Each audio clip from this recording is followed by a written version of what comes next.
इस समय देश पे संगोल को लेकर के बहस चल रही। संगोल क्या है? ताज्जुब की बात है, देश की आज़ाद हुए इतने साल हो गए हैं। जब सत्ता का हस्तांतरण हुआ तो संगोल मेन सिंबल था और ये देश में कभी बताया नहीं गया। उसकी वजह ये थी, संगोल उस राज्य का एक प्रतीक था, चोल राज का।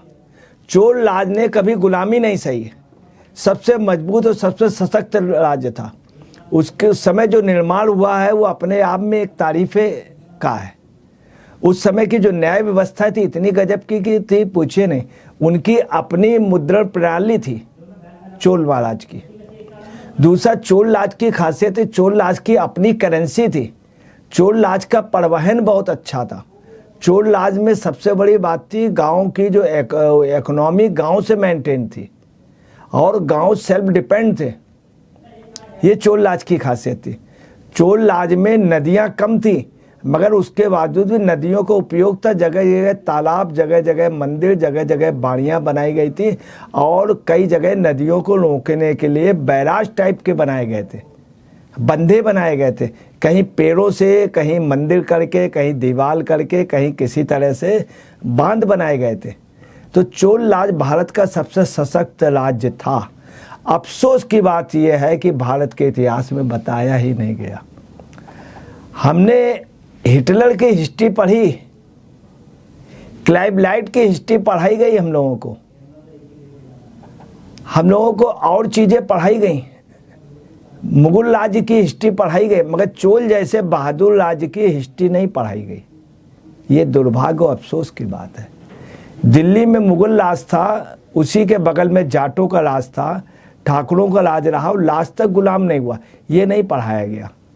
सिखों ने जितना बलिदान दिया ये नहीं पढ़ाया गया और कभी चर्चा नहीं हुई चोल। आज लोग ऐसे असंभे में हैं कि ये क्या है, ये क्या है, संगोल क्या है। ताज्जुब की बात है। अब जो नई पार्लियामेंट बन रही, विस्टारा पार्लियामेंट, उसमें जो चोल राज का जो सिंबल था संगोल, जो देश की आज़ादी के समय ब्रिटेन ने भारत को जब राज सौंपा, उसके साथ एक वोट सौंपा।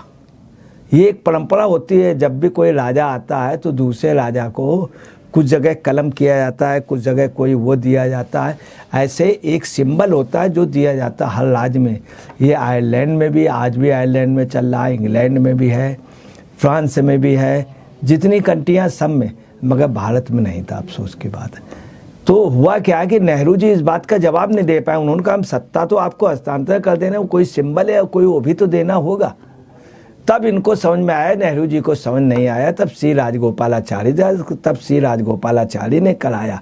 और आपको बता रहे हैं कि ये जो था, ये 1947 में जब लॉर्ड माउंटबेटन ने नेहरू से पूछा, तब जब नहीं बता पाए, फिर आधी रात को तमिलनाडु के तिरुवावुडुरई के आदिनम मठ से ये संगोल तैयार कराया गया और लाया गया। संगोल जो था एक प्रकार से राजदंड है। 9वीं व 13वीं शताब्दी में इसका बहुत ज़्यादा प्रयोग हुआ है और जो संगोल राजदंड था इसका प्रयोग बहुत पहले से होता था। रिटिन में इतिहास मिलता है 9वीं से 13वीं शताब्दी का कि राजयोग का रिटिन में मिलता है। इसके पहले भी वहाँ पे चोल राज था और बाद में भी चोल राज रहा।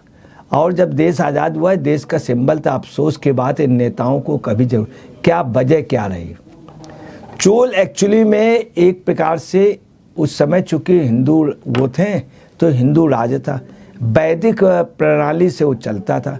वैदिक प्रणाली से पूजन होकर के बाकायदे वो आया था, जो भारत में आज भी विराजमान है। अब उस समय वहाँ के जो गुरु थे वो आदिनव मठ के, वो बीमार थे, तब भी उन्होंने अस्वस्थ होने के बावजूद भी बनवाया। ये था क्या? ये शक्ति, एकता और अखंडता का प्रतीक था। इसके ऊपर नंदी है। नंदी हर मजहब में है। नंदी बौद्धिज्म में भी है, नंदी जैन में भी है, नंदी कुछ है। नंदी का मतलब बैल, तो हर एक उस पे है, बैल या जानवर या सांड का। तो ईसाइयत उसमें भी है। आज भी वहाँ पे बाकायदे उनके फाइट होती है, बुल फाइटिंग बहुत मशहूर है। तो आप ये समझ लीजिए उसका भी विरोध हुआ, नंदी का, साण का, और सिर्फ इसलिए कि इसको हिंदुत्व या उससे जोड़ दिया गया, जबकि ये यहाँ पे जो पुरातत्व से चला आ रहा, किसी मजहब का नहीं। चोल राज में मुस्लिम भी रहते थे, ईसाई भी रहते थे, सब इसका पालन करते थे।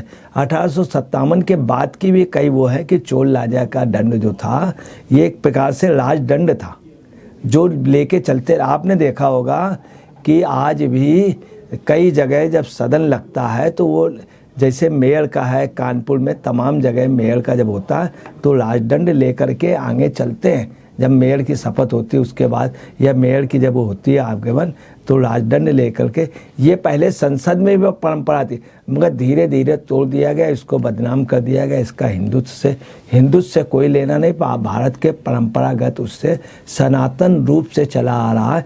ये किसी धर्म का नहीं था, ये भारत का प्रतीक था। चोल राज ने कभी सरेंडर नहीं किया। चोल राज की अपनी इकोनॉमी थी। चोल राज में सबसे बड़ी जो खासियत थी कॉटन, या उस पर वो लोग सेल्फ डिपेंड थे। अब चोल का लगातार विरोध हो रहा है, चोल राज के, संगोल का, वो सिर्फ एक धार्मिक कारण से। अब समस्या ये है कि ये अमृतकाल का प्रतीक था। ये चोल जो साम्राज्य था, ये साम्राज्य को जाहिर करता था, जो भारतीय साम्राज्य था। चोल भारत का साम्राज्य था जो पूरे साउथ में, इसीलिए साउथ में ज़्यादा लोग आक्रमण नहीं कर पाए, साउथ को ज़्यादा डिस्टर्ब नहीं कर पाए। साउथ में जितने बड़े बड़े निर्माण हैं, जितने बड़े बड़े मंदिर हैं, उतने कहीं नहीं। तमिलनाडु कल्चर का था। याद रखिएगा, सबसे जो प्राचीन लैंग्वेज है, सबसे जो सशक्त लैंग्वेज है, वो तमिल है। अगर आप बनारस या इलाहाबाद में किसी भी विद्वान से पूछेंगे, संस्कृत विद्वान से, तो कहते हैं कि तमिल प्राचीन है, उसके बाद संस्कृत है। तमिल का मतलब है ओरिजिनल संस्कृत। अब आपको बता रहा है, ये परंपरा चोल राज में चली आ रही थी, मगर अफसोस की बात है देश में सब हुआ। तो अब कहीं ऐसा ना हो कि इसको संग्रहालय में रख दिया है, इसको अध्यक्ष के पास में रखा जाएगा, मगर इसका अधिक से अधिक प्रचार होना चाहिए, इसका सम्मान होना चाहिए, इसके सामने हमेशा सैल्यूट होना चाहिए, क्योंकि हमारा ये राज तिलक है और राज की पहचान है। इसके बाकायदे सैल्यूट का दूसरी बात है कि सुबह और शाम जो वंदे मातरम या राष्ट्रगीत या राष्ट्रगीत गान जो भी वहाँ पे बजाया जाए संसद में, उसमें इसमें सैल्यूट होना चाहिए पहले और बाद में। ये बहुत ज़रूरी है। जहाँ जहाँ अपना झंडा रोल हो वहाँ पर भी हमारा सिंबल रहना चाहिए। ख़ास तौर से 26 जनवरी और 15 अगस्त को ये हमारा सिंबल भी हर जगह लगना चाहिए, क्योंकि ये एक बहुत बड़ा वो है। मगर ऐसा नहीं होना चाहिए कि ये सिर्फ एक संग्रहालय में रह के मूर्ति टाइप का पड़ जाए।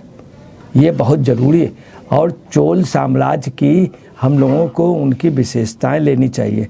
विशेषताएं लेनी इसलिए ज़रूरी है कि चोल साम्राज्य ने जितनी अच्छी अर्थव्यवस्था की, जितना अच्छा पैसे की प्रिंटिंग की, जितनी अच्छी उनके यहाँ बार्टर सिस्टम था, जितना अच्छा पानी के निकासी का सिस्टम था, जितनी अच्छी उन्होंने नारियल के पेड़ और तमाम आयुर्वेदिक वो साउथ की काफ़ी वो फसलें, और जितने अच्छे ढंग से लगान और गांव को व्यवस्था की। आप याद रखिएगा, पंचायती व्यवस्था का सबसे ज़्यादा सशक्त थी तो चोल साम्राज्य में थी। वहाँ पे पंचायतें राज्य करती थी, नीचे से शासन चलता था, राजा उस हिसाब से चलता था। ये चोल साम्राज्य का था। तो हमें उम्मीद है कि आप लोग इस चीज़ को समझेंगे, और ये हमारे सम्मान की बात है, ताजुब की बात है। उस संगोल का लोग विरोध करते हैं, जबकि इसी संगोल के लिए जाकिर हुसैन ने जो राष्ट्रपति थे उन्होंने एक बार उल्लेख किया था, फखरुद्दीन अली अहमद ने उल्लेख किया था, और तमिलनाडु में कई बार वो जो राष्ट्रपति हमारे कलाम थे वो इसको महिमा मंडित कर चुके, वो कह चुके। मगर आज ये पोजीशन है कि जो सत्ता हस्तांतरण में हमको दिया गया, नेहरू जी जिसको मानते थे, ये वास्तव में नेहरू जी की इच्छा का आज पालन हुआ। मगर अफसोस की बात है उनके बाद जो लोग थे इसको राजनीतिक ले रहे हैं। ये एक दुर्भाग्य की बात है। आपको न्यूज़ कैसी लगी कृपया इसको लाइक करें, सब्सक्राइब करें, तथा मैसेज बॉक्स में ज़रूर कुछ लिखें, और अधिक से अधिक आप इसको फॉरवर्ड करें। मैं अजय पत्रकार।